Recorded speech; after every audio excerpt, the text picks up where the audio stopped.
Naqueles dias, dispondo-se Maria, foi apressadamente à região montanhosa, a uma cidade de Judá. Entrou na casa de Zacarias e saudou Isabel. Ouvindo esta a saudação de Maria, a criança lhe estremeceu no ventre. Então, Isabel ficou possuída do Espírito Santo e exclamou em alta voz: Bendita és tu entre as mulheres, e bendito é o fruto do teu ventre. E de onde me provém que me venha visitar a mãe do meu Senhor? Pois logo que me chegou aos ouvidos a tua voz, a voz da tua salvação, a criança estremeceu de alegria dentro de mim. Bem-aventurada que creu, porque serão cumpridas as palavras que lhe foram ditas da parte do Senhor. Então, disse Maria: a minha alma engrandece ao Senhor, e o meu espírito se alegrou em Deus, meu Salvador, porque contemplou a humildade da tua serva. Pois desde agora todas as gerações me considerarão bem-aventurada, porque o poderoso me fez grandes coisas. Santo é o seu nome. A sua misericórdia vai de geração em geração sobre os que o temem. Agiu com o seu braço valorosamente, dispersou os que no coração alimentavam pensamentos soberbos, derrubou do seu trono os poderosos e exaltou os humildes. Encheu de bens os famintos e despediu vazios os ricos. Amparou a José, amparou a Israel, seu servo, a fim de que se lembrar da sua misericórdia, a favor de Abraão, de sua descendência para sempre. Maria permaneceu cerca de 3 meses com Isabel e voltou para casa. Amém? Assentai-vos, irmãos.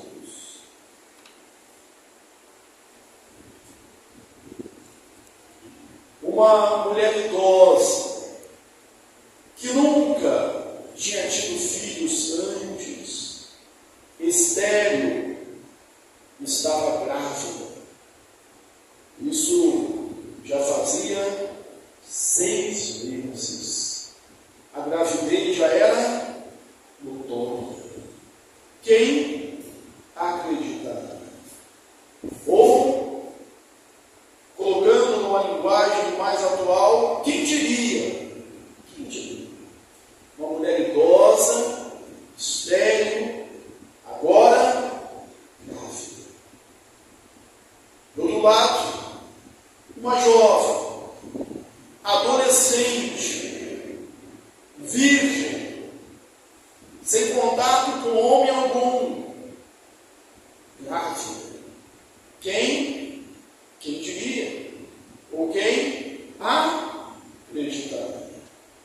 2 mulheres, 2 histórias, 2 milagres, o mesmo Deus, a mesma promessa, o mesmo Deus de promessa, o mesmo Deus de amor. Quem acreditar? Nós estamos nos aproximando do Natal. Temos falado aqui na igreja sobre os cânticos natalinos, encontrados aqui no Evangelho de Lucas. O primeiro deles é esse, o Magnificat de Maria. Nós temos também o Benedictus, isso no latim, de Zacarias. Temos o Glória in excelso Deo, glória a Deus nos anjos, glória a Deus nas alturas. E o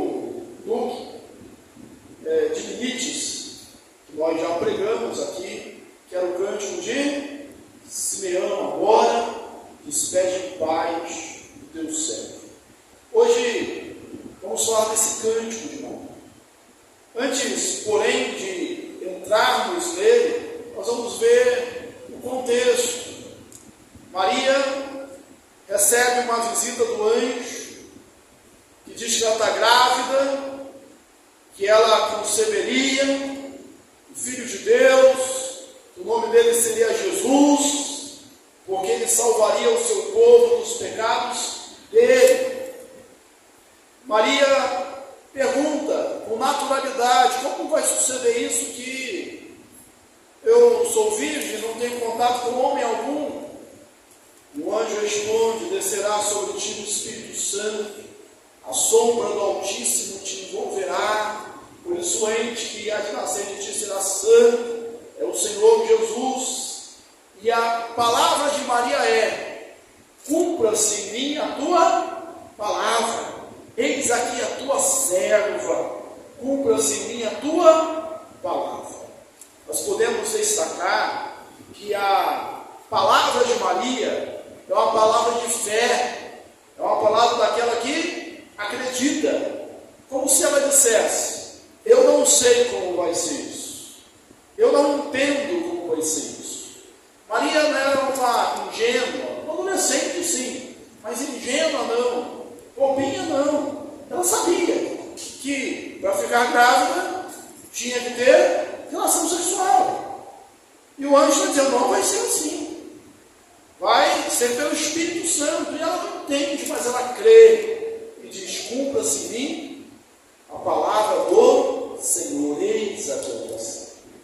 E para confirmar isso, o anjo disse para ela o seguinte: vai ser assim, e a tua parenta Isabel, idosa, que é conhecida, reconhecida como estéril, que ninguém acredita ou acreditava que pudesse dar à luz, ela está grávida, e isso de 6 meses.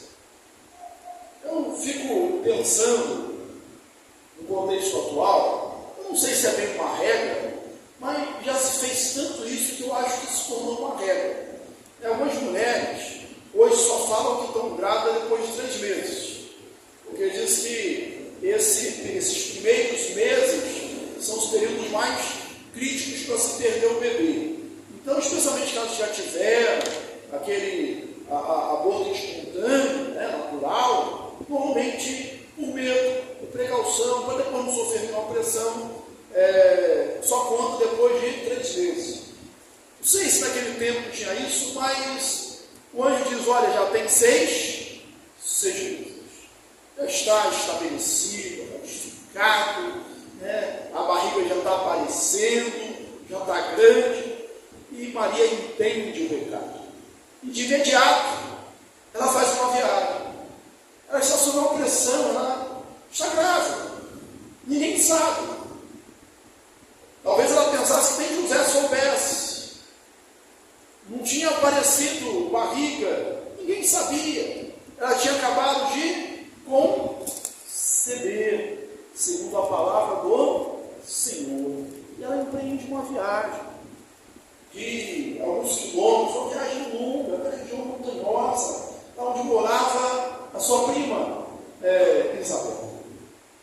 Passou por lugares difíceis, por terrenos acidentados, enfrentou o perigo da estrada, e quando ela chega lá, ela não diz nada.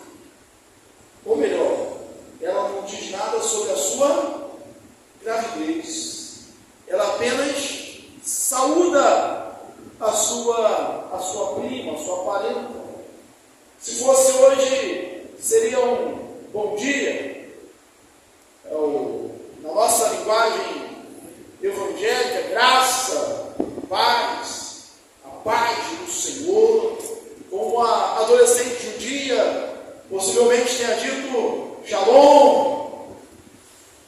Mas quando ela saúda a sua parente, a criança ali estremece e agita, pula,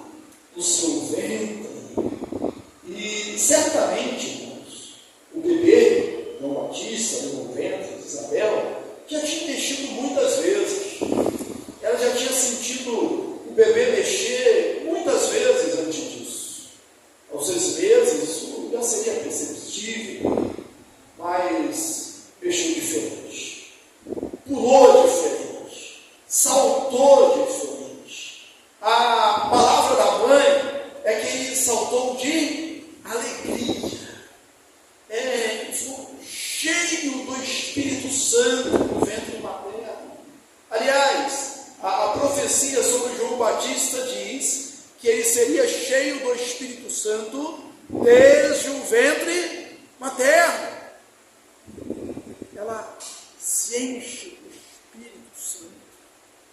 E ela diz, ela confessa: quem sou eu para que venha me visitar a mãe do meu Senhor? Isabel, certamente, irmãos, não idolatra, não adora Maria. Não é Maria que está em foco. O que está em foco aqui é o Senhor Jesus, é o menino que ela carrega. E Isabel diz uma coisa, confirmando aquilo que eu já havia dito. Lembra que eu disse assim, que Maria, ao receber aquela notícia angelical, ela diz: eis aqui a tua serva, cumpra-se em mim a palavra do Senhor. E aí, sabe o que Isabel diz? Bem-aventurada aquela que creu, porque se cumprirá nela a palavra do Senhor. Bem-aventurada aquela que não sou da mulher. Eu tenho uma lá em casa, né? Onde ela diz assim: eu te disse. Não deve ser só minha que diz isso, né? Eu te disse, eu avisei, eu falei, está vendo? É mais ou menos assim. É mais ou menos assim. Imagine, vamos só imaginar, Zacarias, ouvindo essa história, né? Ouvindo essa conversa. Porque, se você se lembrar bem, Zacarias, no seu turno, quando ele entrou para oferecer o sacrifício, apareceu um anjo, e ele não creu. Sacerdote, ele não creu e ficou mudo até o menino nascer. Eu imagino Ana, assim, Isabel, perdão, falando assim: está vendo? Você não creu, ele está mudo aí, mas ela creu. Bem-aventurada que creu, porque se cumprirá nela a palavra do Senhor. João Batista, irmãos, ele é a primeira criança, ele prega, ele fala, ele anuncia, ele profetiza o nascimento, profetiza sobre Jesus. Antes mesmo de nascer. Antes mesmo de nascer, ele é profeta. Ele talvez tenha sido a única criança, e com certeza pelo registro bíblico, a única que usou um púlpito. Ali usou o ventre da sua mãe como púlpito para pregar o Evangelho. Pregou. É o maior profeta do Antigo Testamento. Disse Jesus: dos nascidos de mulher, ninguém é maior do que João. Nesse ponto aqui, nós temos conectado o Antigo e o Novo Testamento, a lei e a graça, a antiga dispensação e a nova dispensação se encontram, são conectados nesse encontro de Maria e Isabel. A criança se alegrou. Depois, quando Jesus é adulto, mais uma vez a Bíblia registra o encontro entre João Batista e Jesus, e ele diz assim: agora minha alegria está completa. Mas o nascimento, ele já anunciava o nascimento, o Evangelho de Jesus Cristo. Alegrou-se, alegrou-se. João se alegrou. E aí, abro aqui um parênteses para dizer, daqueles que estão discutindo se a criança, o feto é vida ou não é vida, é gente ou não é gente. Aqui nós vemos que era gente, é cheio do Espírito Santo, tem sentimentos, se alegra, exalta, anuncia, profetiza, ainda no ventre materno.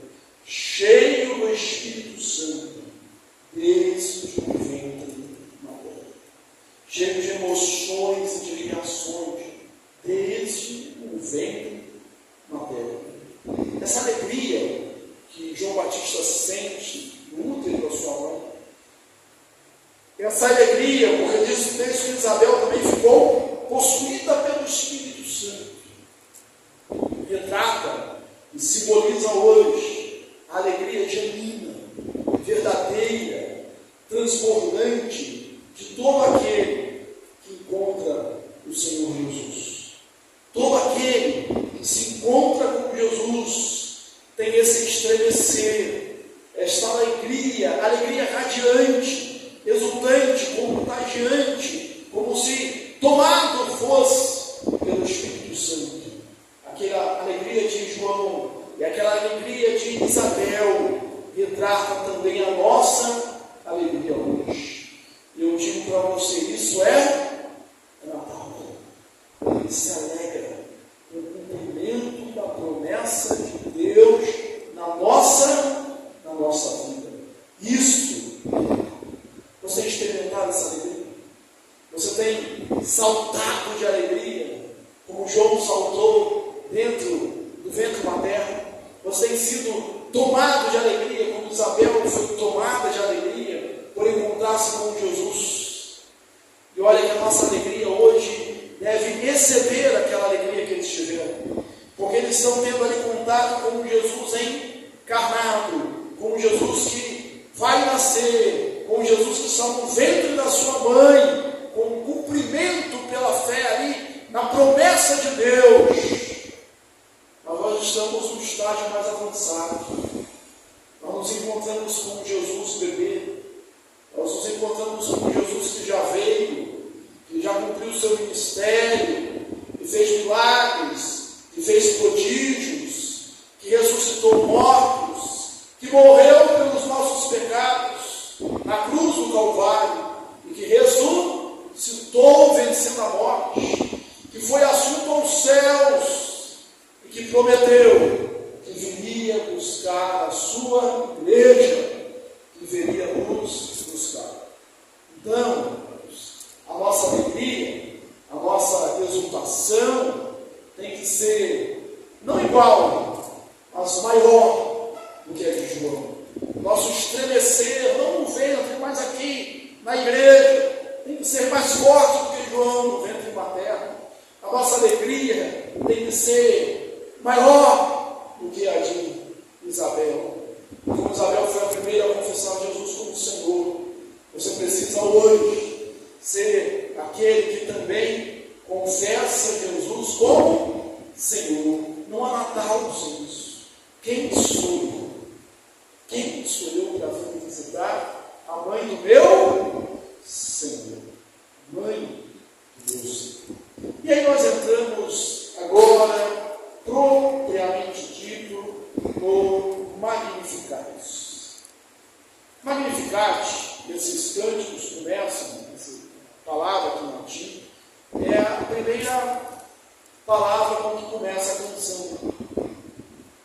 Magnificat, magnífica, ou engrandece. Nós já falamos aqui dos 4 cânticos, o cântico de João, então o cântico de Zacarias, o Benedictus, o cântico dos anjos, glória a Deus, glória em excelsis Deo.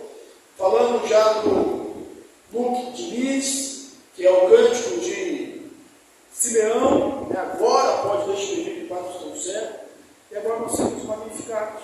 Lá de primeiro, nós invertemos a ordem, aqui o primeiro cântico. Aqui, irmãos, se une, nós temos o último cântico, digamos assim, o último salmo da Bíblia, o último salmo hebraico, e o primeiro hino cristão. O primeiro hino cristão.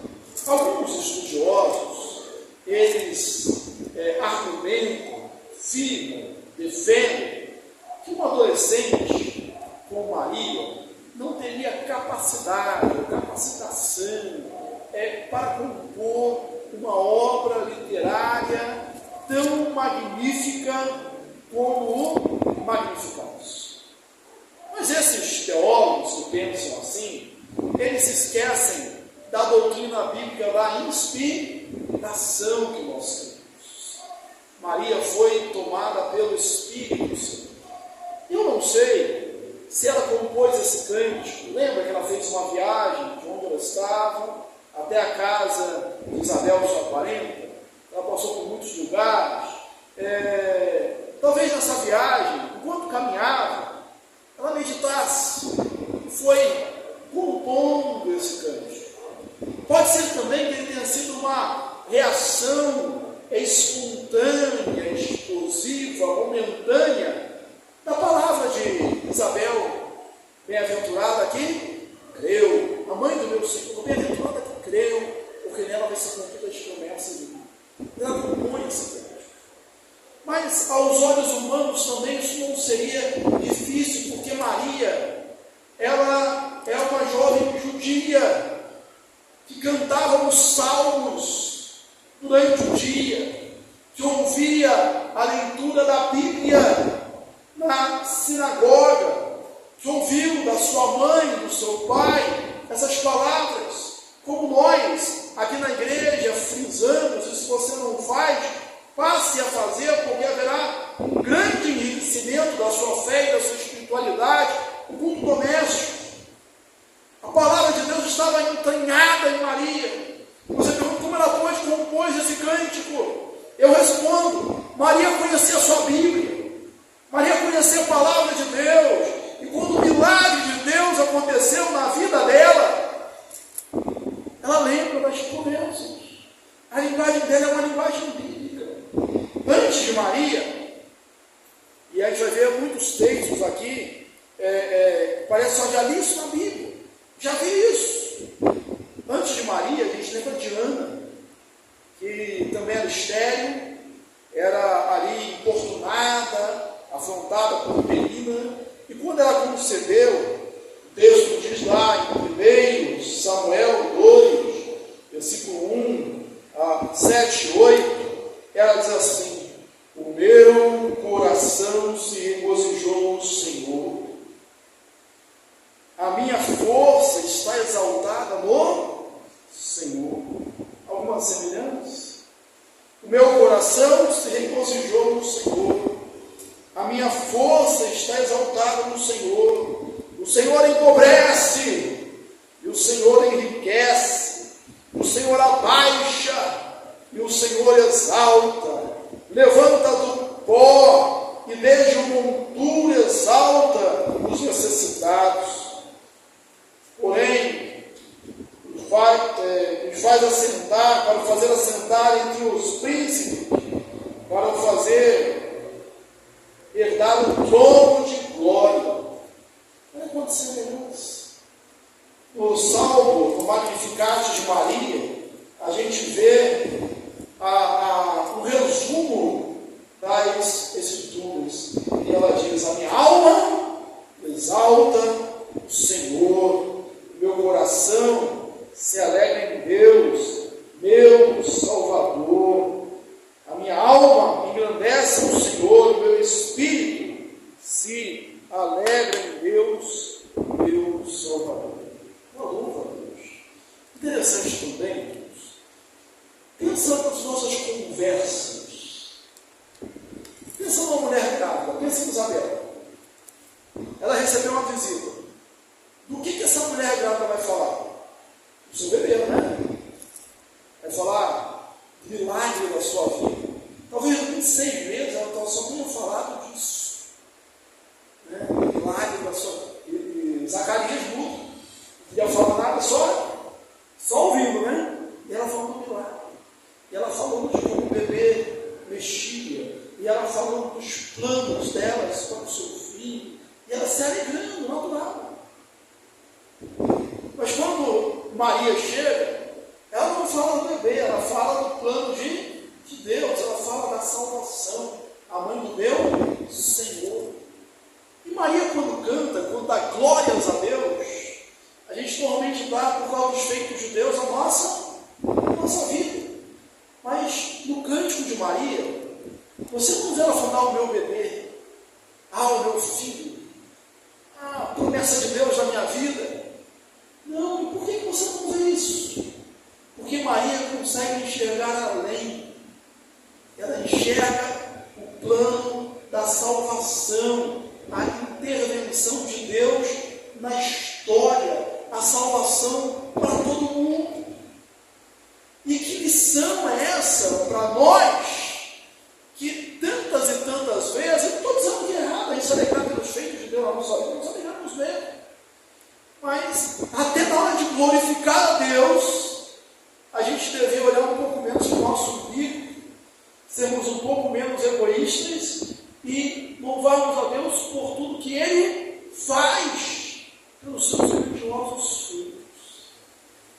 nesse texto a gente vê Deus exaltando os humildes. Ela fala: minha alma engrandece ao Senhor, e o Espírito se alegrou em Deus, o meu Salvador, porque ele contemplou a humildade da tua e da sua serva. Maria é uma bem-aventurada, uma bendita entre as mulheres, mas ela é uma mulher pecadora, e como mulher pecadora que ela precisa de quê? De salvação. A minha alma engrandece ao Senhor, e o Espírito se alegra em Deus, meu Salvador. Maria confessa que precisa de um Salvador. Como eu e você, como nós, também precisamos de um Salvador. Porque ele contemplou a humildade da tua serva. Era uma adolescente, lá de Belém, uma cidade pequena, pobre. E quando nós falamos aqui, pregamos aqui sobre o cântico de Simeão, a gente chegou a lembrar que José levou um sacrifício ao templo para a purificação de Maria, para a consagração do seu filho, e normalmente se levava uma pomba e um cordeiro. E a lei levítica dizia o seguinte: mas se a família for pobre, se o cordeiro for muito custoso para a família, ele vai levar duas pombas. E quem que José leva? José leva o cordeiro? Não. José faz o sacrifício dos pobres. Deus contempla a humildade da sua serva, uma filha. E a gente vai ver nesse texto aqui exatamente isso sendo cantado. Pois desde agora todas as gerações me considerarão bem-aventurado, porque o poderoso me fez grandes coisas, santo é o seu nome. A sua misericórdia vai de geração em geração. Lembra que eu falei que Maria estava expondo aqui, cantando aqui, se alegrando aqui, e pôde compor esse cântico belíssimo porque ela conhecia a sua Bíblia. Você não lembra de nenhum salmo quando você lê isso aqui, não? A sua misericórdia vai de geração em geração. Deus é Deus, né? Salmo 90, de geração em geração, de eternidade a eternidade, tu és Deus. Ela canta o que ela sabe, agiu com o seu braço valorosamente, dispersou os coração, que no coração alimentavam pensamentos soberbos. Deus exalta os humildes. A gente pode lembrar aqui, lá de Tiago, no capítulo de número 4, quando ele vai dizer que o Senhor, Deus abate os soberbos, mas exalta os humildes. Tiago 4:10. Humilhai-vos na presença do Senhor, e Ele vos exaltará. Talvez você seja como Maria, um adolescente, um jovem, sem reconhecimento, sem destaque algum, imperceptível. Sabe daquelas pessoas, ou daquelas vezes que nós nos sentimos invisíveis?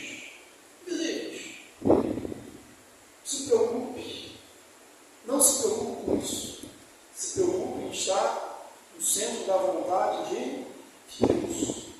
Se preocupe em conhecer a sua Bíblia. Se preocupe em estar em oração. Se preocupe com isso. Não pense em crescer, não é só o crescer que vai resolver. Deus, Ele contempla a humildade da sua serva. Talvez você seja o contrário, seja como a Isabel, já idosa, não tenho mais nada para produzir, não tenho mais nada para fazer, agora é ficar sentado aqui esperando a morte. Deus ainda tem planos na sua vida, na sua história. O Natal fala disso, fala de esperança, fala de vida. Talvez você esteja doente, talvez você seja pobre demais, não sei, mas lembre-se, Deus exalta os humildes, Deus exalta aqueles que são humildes. Deus contemplou a humildade da sua serva. Lembrando da bem-aventurança, Mateus 5, bem-aventurados os humildes, porque deles é o reino dos céus. Esse humilde, Deus, não é só o pobre, porque tem muito pobre que na verdade é bastante soberbo. Não é isso que o texto está falando. Humilde aqui, como aquele que tem fome e sede de justiça, é aquele que reconhece que sem Deus ele não pode, que sem Deus ele não é, que sem Deus ele não faz. Ele precisa beber da fonte da salvação, ele precisa de Deus. Agora, da mesma forma que Deus contempla a humildade da sua serva, e ela canta isso aqui também, Deus, ele derruba o soberbo. A gente pode lembrar de Tiago ainda, no capítulo 4 agora, no versículo 6, Deus resiste ao soberbo, mas dá maior graça aos humildes. Fé é viver sem ver, é acreditar antes de ver. Ela começa a cantar muitas coisas que são histórias feitas por judeus no Antigo Testamento. Eu não tinha feito ainda. Jesus está no ventre de Maria. É uma substância informe, como a gente vê lá no Salmo 139. Nenhum soberbo tinha caído, nenhum império tinha desmoronado. Na verdade, nada no contexto social, político, econômico tinha mudado, mas ela já canta assim, a sua misericórdia vai de geração em geração, agiu com o seu braço forte, valorosamente, dispersou os que no coração alimentavam pensamentos soberbos. Parece que nada disso tinha acontecido ainda, mas ela crê, ela acredita, derribou seu trono os poderosos e exaltou os humildes, encheu de bem os famintos e despediu vazios os ricos, como parece no Cântico de Ana lá no Antigo Testamento. Amparou Israel, o seu servo, a fim de se lembrar da sua misericórdia, a favor de Abraão e de sua descendência para sempre, comprometera aos nossos pais. Maria permaneceu ali ainda 3 meses. Quer dizer, quando ela voltou, já está aparecendo a barriga, né? Ainda bem que o anjo falou com José antes. Mas ela canta humildade. Não há ninguém que se levante, ditador, governo, que queira se colocar como Deus, que não caia. Sempre cai uma história.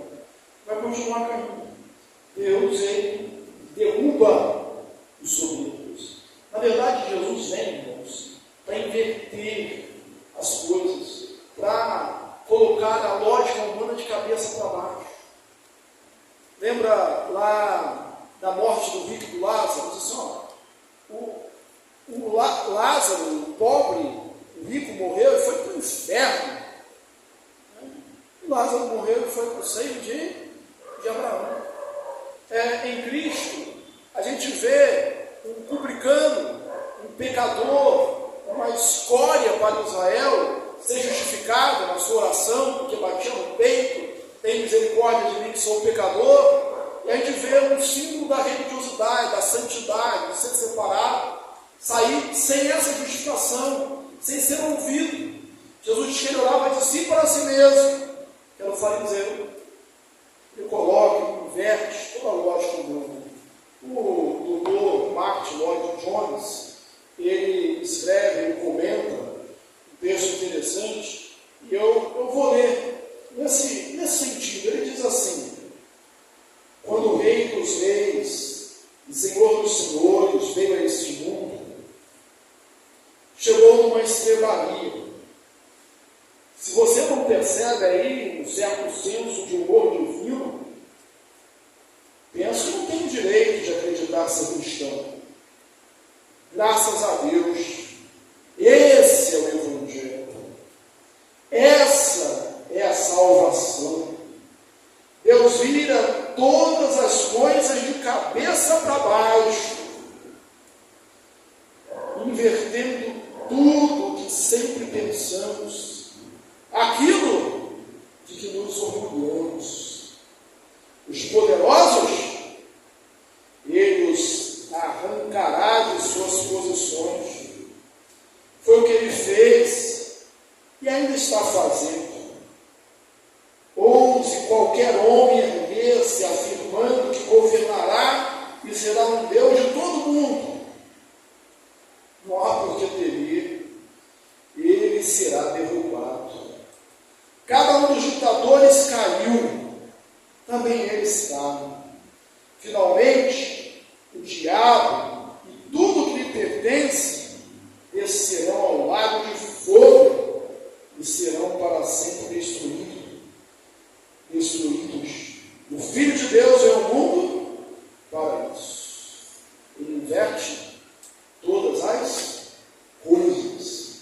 Ele faz ceder os nossos pressupostos, as nossas convicções, para que nós nos gloriemos só Ele.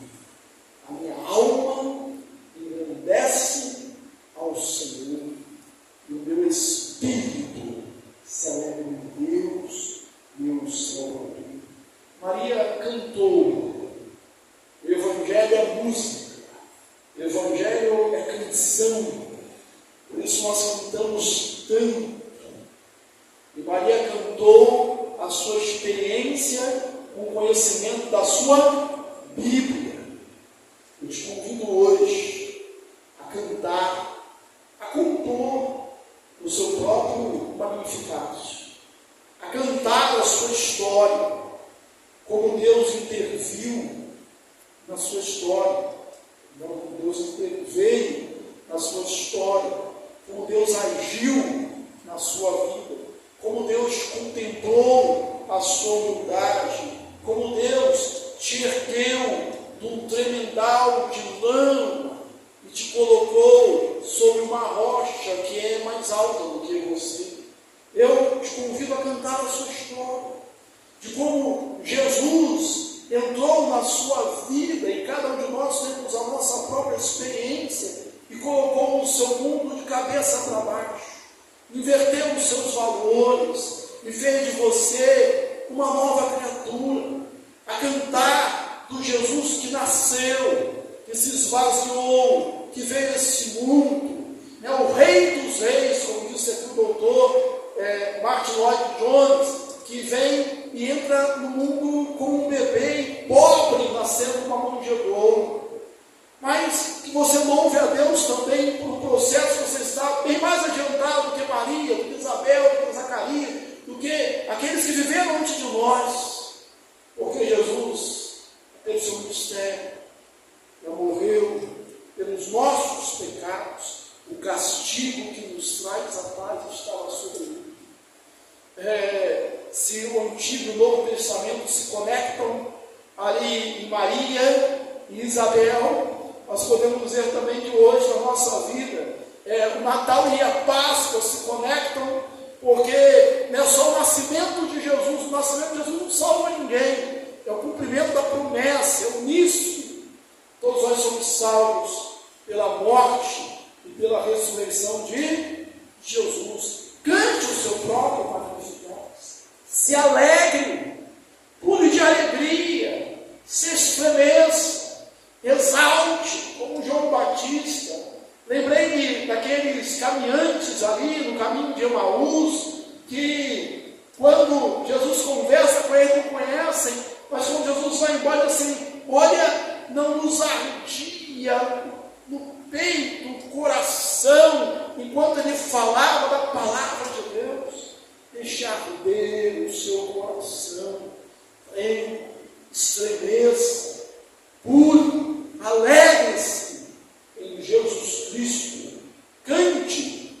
próprio Magnificat, o seu próprio, a minha alma engrandece ao Senhor, e meu espírito